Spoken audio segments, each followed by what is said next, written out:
7, 6, 5, 4, 3, 2, 1. You'll never have the sacred stone. Oh, this you crazy mother. Good morning. My name is Jamie Morosky. I'm a physician assistant student at Detroit Mercy, and we're sitting here in the parking lot waiting to walk into class. For those of you who have been following MEDtakeovers for a while, I was on back in July, so you may recognize me. There I was talking about being a CNA, and now I'm a PA student. Today is going to be kind of a fun day because we have faculty involvement from all of our staff, and so we'll be talking to all of our professors, including our program director. I also help moderate an online community of pre-PA students that's on Reddit, and so some of you may be here from there. We've got a thread going right now called What Are My Chances? And that is a great place to go if you're a pre-PA student and you're looking to see what kind of stats you have compared to other people.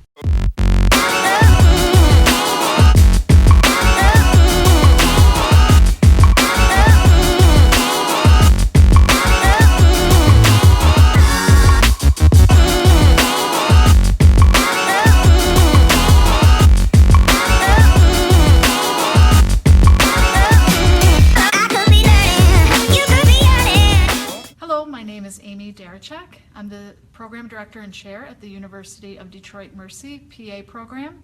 Right now we're sitting in our brand new state-of-the-art lab that will be open hopefully in a few weeks. Hi everybody, I'm Sharon Moser. I'm a faculty member at UDM and I've been here for 16 years in the PA program and I teach your Clin Med class.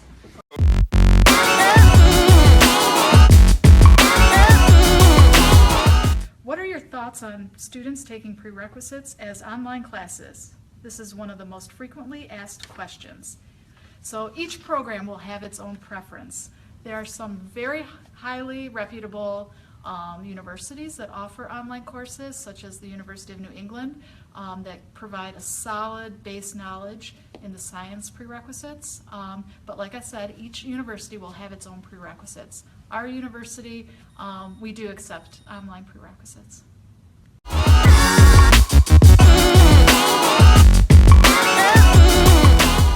With all the new PA programs popping up, do you think the profession will become saturated? I personally don't think the market will be saturated. In our area, in the Midwest, each alum or each new grad is offered about 4 good job offers prior to graduation. In addition, we need to think about the different roles PAs are playing. You'll see more and more commonly PAs are now taking leadership roles and administrative roles, so that there's opening up more opportunity that aren't necessarily the typical clinical role of the PA.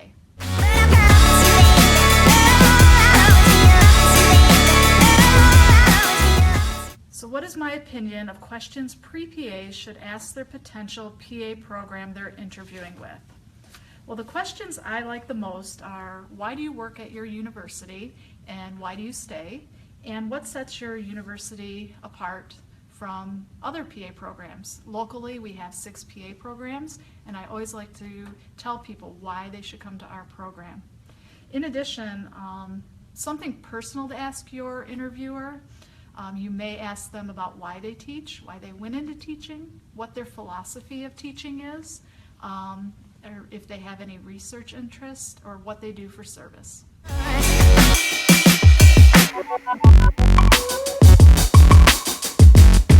So, things to look for in a good program.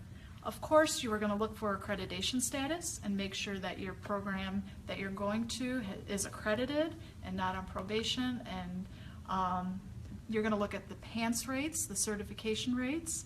Our schools had 100% for the past few years, so we're happy about that.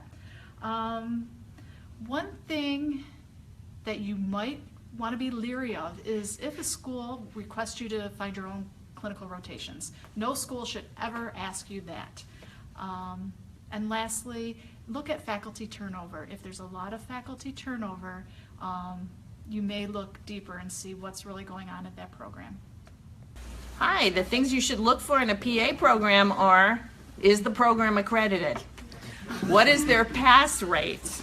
How many students are in the class? What is the stability of the faculty? That's a huge, huge issue. The more stable the faculty, and I'm not talking about mental stability, how long have they been there, that will improve a program significantly. So you want to look for good stability in the program.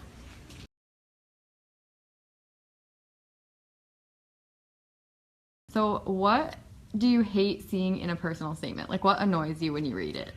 I don't know if this annoys us, but we do get a chuckle sometimes of these cookie cutter narratives about the first paragraph is a flashy story of rescue or medical trauma.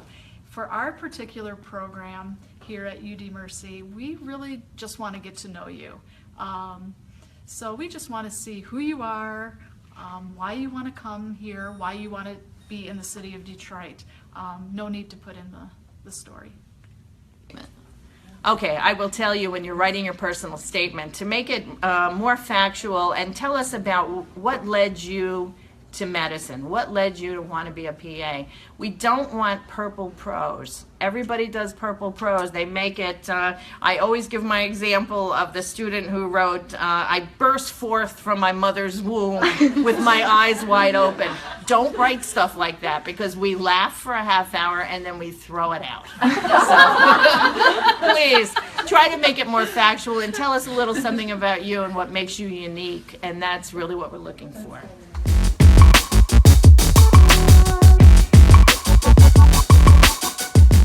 So how can a student overcome a borderline low GPA, someone who's right on that 3.0 mark? Okay, someone who's right at that 3.0, we also look at other qualities. We want to see what kind of leadership you have. We want to see that you have taken a leadership role, and it doesn't mean managing 50 people at your job. It can be in a variety of capacities. We want you to point that out in your personal statement and on your CV. Other things we look at our university is also service and giving back. And so we want to see that you're a well-rounded person with good leadership skills and ability. If you have some post-grad classes, we will keep that in mind also. Or if you have a master's degree or an advanced degree, we look at that too.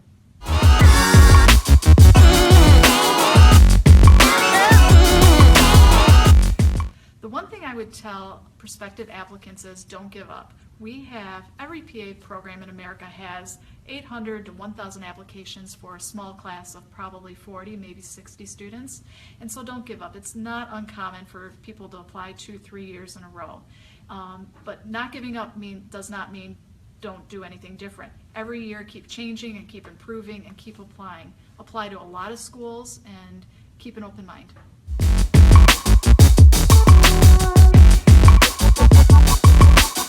Go. Hi, my name is Brittany and I'm in the part-time program. That's a total of 3 years, 2 years of didactics that is split up, and then 1 full year of clinicals.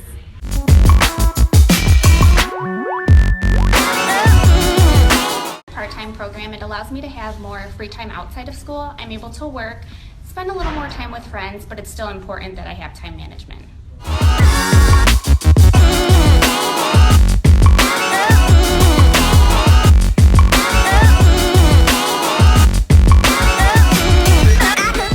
Hi guys, so I got into medical school before deciding to go to PA school because we got a question of why PA over MD. So at the time that I got in, my husband had actually just graduated medical school and he told me if I wasn't 100% sure and set on doing that I shouldn't go. And I knew I wanted to go into medicine, but the biggest problem was I couldn't pick what field I would want to go into, and that's why I decided to do PA because you can do all fields. I don't know. So he still has 2 years left of residency and 2 years left of fellowship, and I took 4 years off in between, and I'll still be done 3 years before him.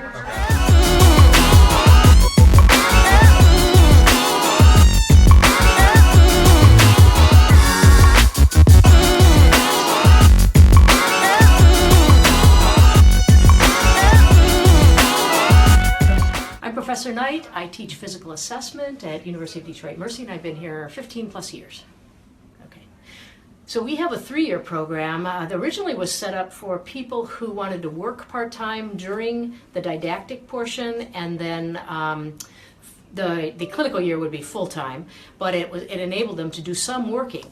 Actually, we have people now that are opting for the 3-year program because it slows down the didactic training a little bit and gives them some time to absorb it. First year of the didactic are a lot of our online courses, as well as our anatomy and physiology. Second year of the 3-year is the core classes, 3 core classes. So you're in here 2 days a week, and then in your clinical year you're going to go up and work full time. So as a PA student, so you're not going to have time for any other outside work.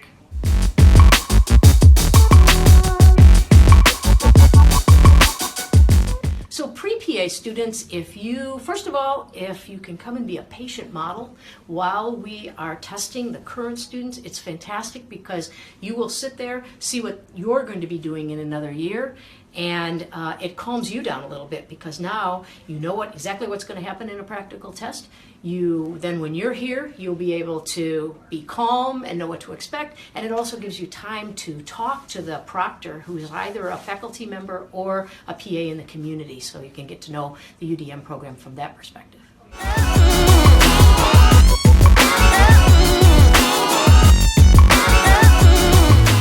So on your second application, if you were denied first, your first time applying, second application in your personal statement, you really need to address some things. Talk about what you've done differently since last application, what courses you've added, extra experience you've had, what areas you felt like you were at a deficit in, and talk about how you've improved those.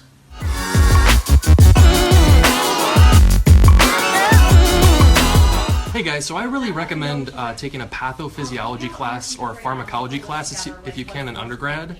I think it'll be really helpful once you start PA school. We also talked to our professors about this question, and they said they look at organic chemistry because it's a good indicator that you can handle challenging classes. This extremely long day is almost over. We have yoga, and then we're done.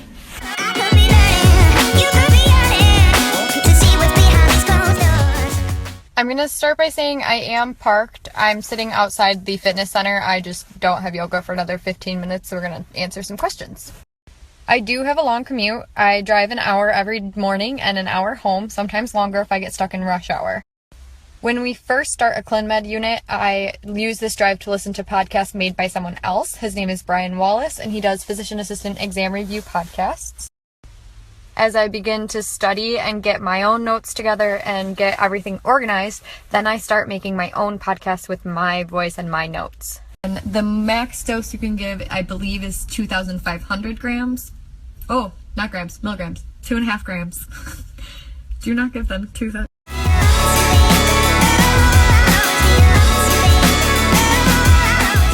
I actually typed up a 2-page document with book recommendations, study tips, different websites to take practice quizzes for a didactic year.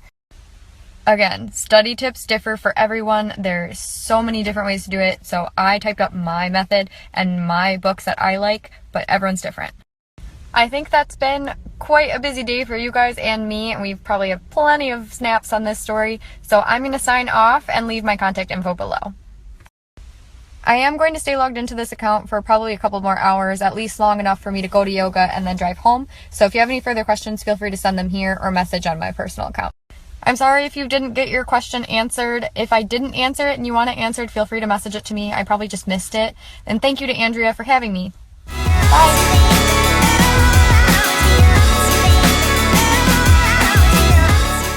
Okay, I know I said I was logging off and I said bye and all that jazz, but I have gotten this question many times today and I get it all the time online too, so I wanted to talk about it. If and only if you are a part-time PA student, you can maybe swing working, but only a few shifts a week. And I actually Googled it earlier. There are only 3 schools in the country that offer a part-time option. So the answer for most people is no. PA school is a ton of work. I'm not making any sort of understatement when I say I study for several hours every day. And I was never like that in undergrad. I studied like a couple days before the exam and I called that good, but you cannot do that in PA school. You study every day. When I'm not studying for ClinMed, I'm doing online coursework. When I'm not doing online coursework, I'm doing required readings or I'm practicing my physical exam skills. And 2 times a semester, I have to visit a hospital, I have to see a patient, and then I write up a report on that patient. So that takes a huge chunk of my time because I commute. And so then people ask, well, how are you paying for school? And the answer to that is student loans. PA school for most students is almost entirely student loans. And the University of Detroit Mercy is a private Catholic university, so my tuition, by the time I'm done, I will have over $100,000 worth of debt.